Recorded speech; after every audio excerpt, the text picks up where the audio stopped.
Good morning. It's about 3 o'clock in the morning, and we are headed up to Cleveland, Ohio.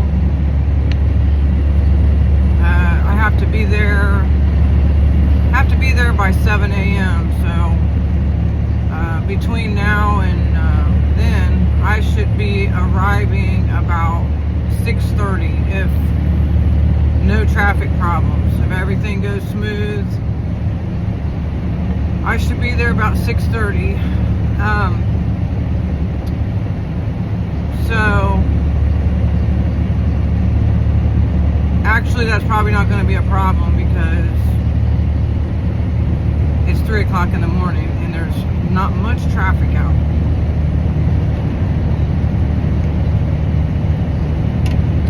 So I haven't made time to sit down and make any videos at home, and I wanted to finish talking about being alone and what I'm learning about all this time that I've had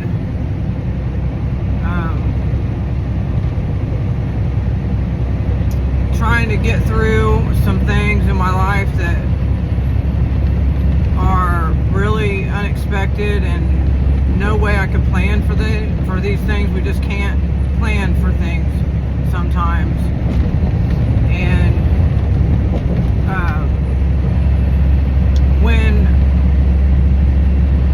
when I knew that my mom, her health was going down,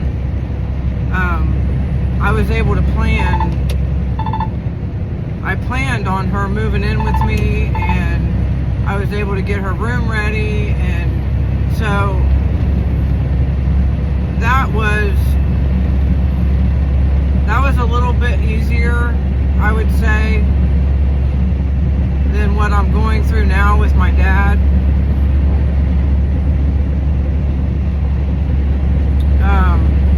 It's really, really hard to talk about, but I am learning some things from my dad and from this situation.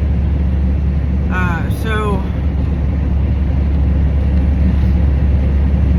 I think they're important things that we don't really think about until we actually have to deal with it. So my dad's health was pretty good. I mean, my dad's been a healthy man his whole life. And I think it was in 2019, he had a mild heart attack and a couple strokes. And I think that was just a lot of that was due to stress that he put on himself.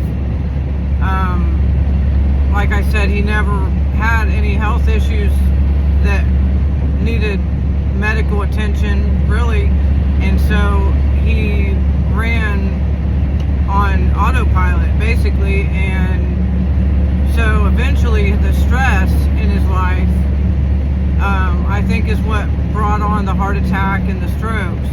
And so he did have to come live with me for a little while, but he wouldn't stay there. He was he didn't want to be a burden to me, and so he went ahead and moved out, left my house, and ended up being homeless for the next probably 3 years. He was homeless, living in his truck. He lived in his camper for a while, and that's hard. That's hard to watch, especially when you know that, well, I had made my house available for him to have a place to live, but that's not what he wanted. So this was the beginning of my learning lessons. You can provide something for somebody, but that doesn't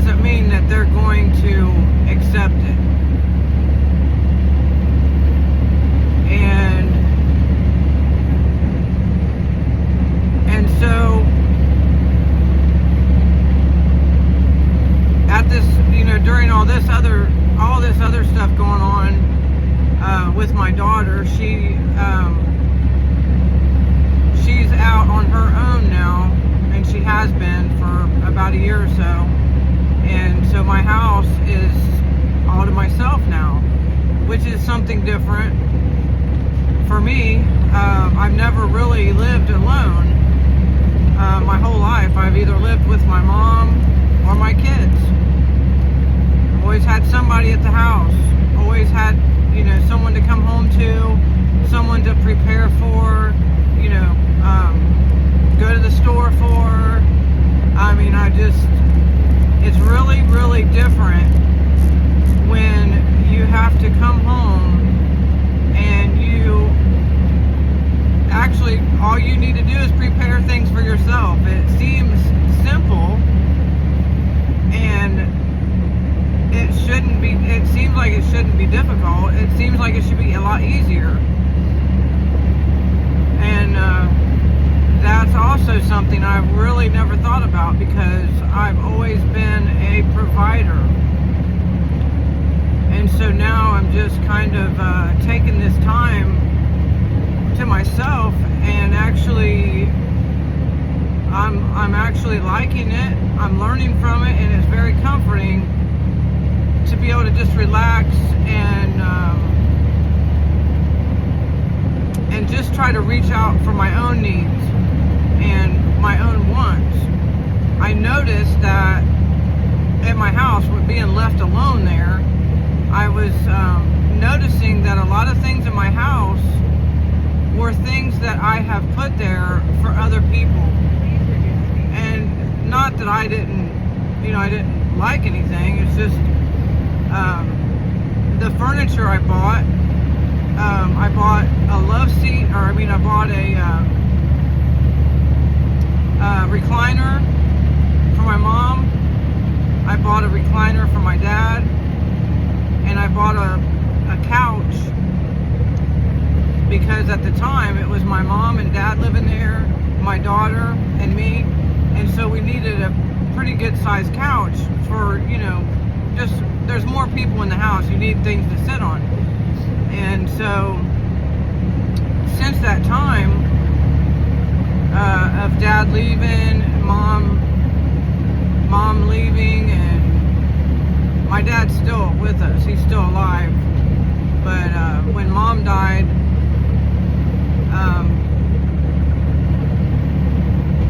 I just like saying when mom left. I don't like saying she died, okay? So that's just weird. But anyway, when she left,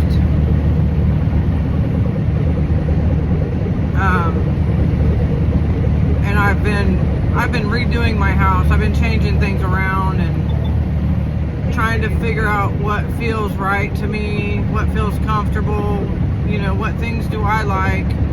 And literally I've tried to get rid of everything in my house. I've tried to get rid of everything except for my basic needs. And so my house got empty, okay? I got it pretty empty. And so that I can put things in it that I like, things that I want, and things that are, for me. And I personally like love seats. I don't really like big, bulky furniture. I just like the necessities. And a love seat is fine. But anyway, all that is that's just extra stuff. That's just stuff to pass the time. But the meaningful things that are happening are knowing that I'm in control of my own life. And being alone is giving me time to see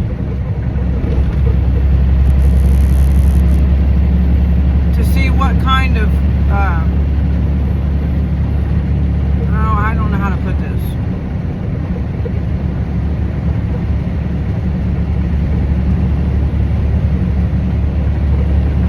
I guess it's teaching me that it's important to be alone. I guess that would be one way to put it.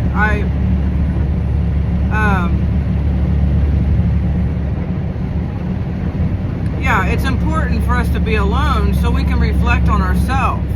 Because when we're constantly around other people or in a relationship, okay, this is, I don't know if I'm built for a relationship right now, and I may not have ever been built for a relationship. I don't know, I'm just saying. But I've realized that when I was in my relationships, I spent a lot of time trying to figure the other person out. I wanted to know what their needs were. What things do they like? What upsets them? What makes them happy? Why are they angry? Why do they do certain things? And I spent, that was the harmful thing for me in my relationships, was that I absorbed myself into the other person. Because I wanted to be with them. I wanted to understand them. I wanted to know how they function and all that. So being by myself, I'm actually able to do that for my own self, to understand, absorb myself with myself. And understand why I do certain things. Why do I feel the way I do? What makes me angry? What makes me happy? And that's been the greatest gift, is getting myself back and actually getting to know who I am. Because when you're in a relationship, well, I can't say when you are, when I get into, well, I don't know now because I haven't, I've spent a lot of time thinking about relationships and how they're not really that effective in my life right now. And so I'm not concerned about them. I'm concerned mainly right now with getting myself stable and getting my dad through the next years of his life. So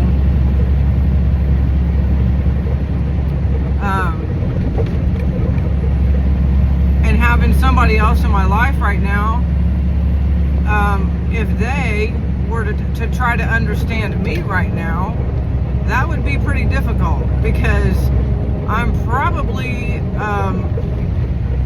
I'm probably all over the place. If someone else were to look into my life, they would think I was all over the place, because there's things happening every day. I'm going through these changes every day. I have to deal with things every day that come up that I am not prepared for, and it's really taken a toll on me mentally and physically. Sometimes, some days it's physical. I just get completely exhausted, and that's part of the reason why I'm talking about this being alone and how important it is, because I actually don't think, I do have a choice. With my dad, I could just walk away. I could just say, you can just figure this stuff out yourself, and I'm on the edge of that right now, because this man is stubborn, okay? This man is very stubborn, and I will talk about that a little bit more when I want to talk about our free will and how that is playing a part in the way that I deal with things right now. Is we can't take free will away from another human being unless they are like really hurting you or hurting someone or whatever, or themselves, I guess. Then you would have to take their free will. But I I notice for myself, when I see that someone is doing something harmful in their life, or let's just put it this way, if I see they're making bad decisions, bad choices for their life, I try to change their mind, and I've been doing that obsessively with my dad, and I realized that what I'm actually doing is I'm trying to take his free will, and that's not my intention. It's just the way that's the way it's coming out. That's what it actually is. I'm actually trying to take away his ability to make these bad choices. But in doing that, I'm actually taking away his free will to do whatever he wants to do, and that's really not right. So there's a very fine line when it comes to taking care of an elderly person that has, still has the ability to function and actually think for themselves and think about things they want to do. And you just kind of have to you have to put up like guardrails for them, because you can't stop them. You can't stop them. You can't take away their free will. And part of what Dad's going through right now is he doesn't want to be alone. Like, I'm not saying he doesn't like it when I go to work, or he doesn't want me to leave him alone. He doesn't want to be alone without a companion. And I'm not a companion to him. I'm his daughter. So, that's his greatest fear in life, is being alone. And that's where, I'm starting to, this has been like in my face, this being alone, and how it really, really can affect some of us in a bad way. And so I never wanted to be like that. My mom also, she always felt like, I don't know, she felt like she wasn't a good enough person because she didn't have a husband, or she didn't have a companion. So she had a lot of depression around that, and it was because of being alone. She wasn't happy being by herself. She wasn't at all. She was happy with us kids, but her individually, she was not happy being alone. And my dad also is not happy being alone. So, I guess that's my recipe for my my life work for myself, digging it up and putting the foundation down for myself, because I don't want to be unhappy, okay? But I also don't want to be with just anybody for the sake of being with somebody. I will learn to be happy alone. I can do this. But I wasn't always good at it. And it's not been like until Mom passed away that I really wanted to be alone. I never did want to be alone. But now I've had the time to be alone and actually enjoy it and learn from it. And it's actually a better place to start from, is to be happy being alone. That's just my goal. And that's only because of what I've experienced, what I've seen my parents go through. And they've been divorced from each other. I don't understand. They got divorced from each other when I was 5, but then they spent the rest of their life unhappy because they were alone. It doesn't make sense to me. It's ludicrous. But okay, we all are trying to figure this thing out. Relationships, being alone, not being alone. It seems like a hassle to me. But I'm going to do it. to drive. I'm going to get myself some more coffee and stay focused on my appointment time. So thanks for listening. We'll talk later. Bye-bye.